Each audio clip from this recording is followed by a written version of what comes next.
Hi friends, good morning. என்ன பண்ணுறீங்க? Welcome to my channel, Anil channel.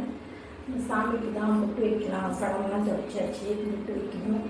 அது விளக்கெல்லாம் விளக்கி வச்சுட்டேன், அதுக்கெல்லாமும் பொட்டு வைக்கணும். அதை வச்சுட்டு பாருங்கள், பொட்டு வைக்க மஞ்சளும் கொஞ்சம் சந்தனம் கொஞ்சம் ஜவ்வாது போட்டு கலந்து பொட்டு வச்சுட்டு காட்டுறாங்க. அப்புறம் இன்னொரு விஷயம் என்னென்னா, நிறைய சந்தனம் போட்டிங்கன்னு வச்சுக்கோங்க, மஞ்சள் கொஞ்சமாக போட்டு சந்தனம் நிறையா போட்டிங்கன்னா உதிர்ந்து விழுந்துடும். இப்போ ரொம்பனா கொஞ்சம் இருக்காது, ஒரு 2-3 நாள் வரைக்கும் கூட இருக்காது, உதிர்ந்து விழுந்துடும். மஞ்சள் நிறையா போட்டு சந்தனம் கொஞ்சமாக போட்டுக்கோங்க, அப்போ தான் கரெக்டாக பிடிக்கும். நிறைய சந்தனம் போட்டிங்கன்னா உதிர்ந்து விழுந்துடும். அது ஞாபகம் வச்சுக்கோங்க. ஃபஸ்ட்டு நம்ம விளக்குக்கு பொட்டு வைக்கும்போது கீழே இருந்து தான் மேலே கொண்டு போகணும். ஃபஸ்ட்டு பின்னாடி வச்சிடணும், அதுக்கப்புறமா தான் முன்னாடி வைக்கணும். கீழேருந்து மேலே கொண்டு போகிறது தான் நல்லது. ஹாய் ஃப்ரெண்ட்ஸ், இங்கே பாருங்கள், பூஜைக்கெல்லாம் ரெடி பண்ணிட்டேன். ஏலக்காய் போடுறாங்கல்ல, 1 மணிக்கு தான் நான் விளக்கு வைப்பேன். டைம் இன்னும் இருக்குது, கொஞ்சம் நேரம். அதுக்குள்ளே எல்லாம் ரெடி பண்ணி வச்சாச்சு. பாருங்கள், நேற்று தான் எல்லாம் விளக்கெல்லாம் விளக்கி எல்லாம் மஞ்சள் குங்குமம் வச்சுட்டு சாமிக்கும் எல்லாம் மஞ்சள் குங்குமம் வச்சாச்சு. எல்லாம் ரெடி பண்ணி வச்சுட்டேன்.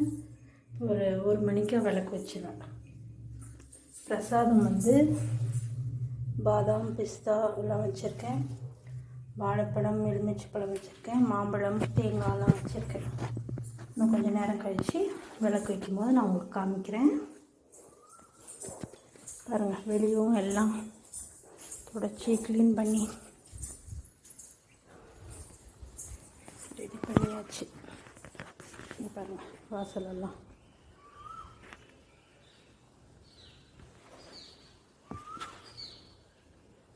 நான் எப்பயும் மஞ்சள் குங்குமம் இப்படி தான் வைப்பேன் ஃப்ரெண்ட்ஸ். நீங்கள் எப்படி வைப்பீங்கன்னு சொல்லுங்கள். இதெல்லாம் ரெடி பண்ணுறதுக்கே டைம் எவ்வளோ ஆகுது தெரியுங்களா? எல்லாம் தொடச்சி முடித்து சரி இவ்வளோ நேரம் ஆகிடுச்சி, சரி சுக்கர ஒலையிலே வச்சுக்கலான்ட்டு பார்த்துட்ருக்கேன். இருங்க, நான் இப்போது விளக்கு வச்சுட்டு நான் உங்களுக்கு காமிக்கிறேன். பாருங்கள் ஃப்ரெண்ட்ஸ், இன்றைக்கெல்லாம் புதுசாக நான் மாற்றி வச்சுருக்கேன். அரிசி பருப்பு உப்பு எல்லாம் மாற்றி வச்சுருக்கேன். பாருங்கள், இன்றைக்கி மாலையும் மாற்றிட்டேன், ஏலக்காய் மாலையும் மாற்றிட்டேன். நான் ஏலக்காய் மாலை எப்படி கோக்கணும்னு நான் உங்களுக்கு சொல்லியிருக்கேன் ஏற்கனவே. இந்த மாதிரி ஒரு 15 நாளைக்கு ஒரு டைமோ இல்லை ஒரு மாதத்துக்கு ஒரு டைமோ இல்லை முடிஞ்சால் வாரம் கூட மாற்றி போடுங்க. அதனால் ஒன்றும் இது கிடையாது. உங்களுக்கு எப்படி சௌகரியப்படுதோ அந்த மாதிரி மாற்றி போடுங்க, ஓகேவா? நான் வந்து எப்பயுமே 15 நாளைக்கு ஒரு டைம் மாற்றுவேன். வாரம் மாற்ற முடியாது என்னால், அதனால் நான் 15 நாளைக்கு ஒரு டைம் மாற்றுவேன். உங்களுக்கு எப்படி சௌகரியமோ அப்படி மாற்றி போடுங்க, ஆனால் கண்டிப்பாக போடுங்க. இதெல்லாம் போட்டால் காசு வந்து கொட்டுமா அப்படின்னா அது எனக்கு தெரியாது. நம்மளோட நம்பிக்கை, நம்மளோட பிரார்த்தனை, அது ரெண்டும் தான் நம்மளை காப்பாற்றும். நம்மளுக்கு வேண்டியதை கொடுக்கும்னு நினச்சி செய்யக்கூடாது.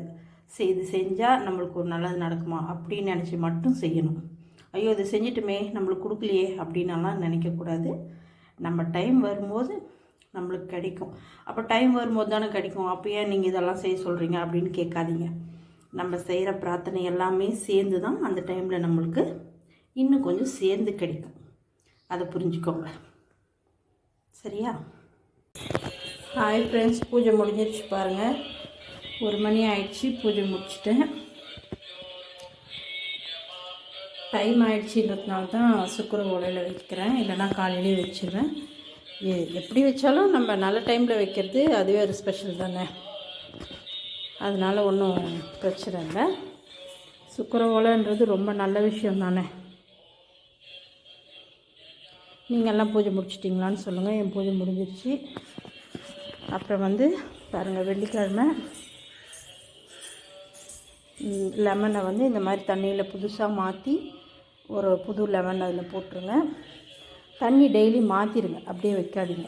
அப்படியே வச்சிங்கன்னா அது ஒரு மாதிரி ஆகிடும், கொசு வரும். அதனால் தண்ணியை மாற்றிடுங்க. இந்த பாருங்கள், லெமன் அறுத்து வச்சுருக்கிறேன்.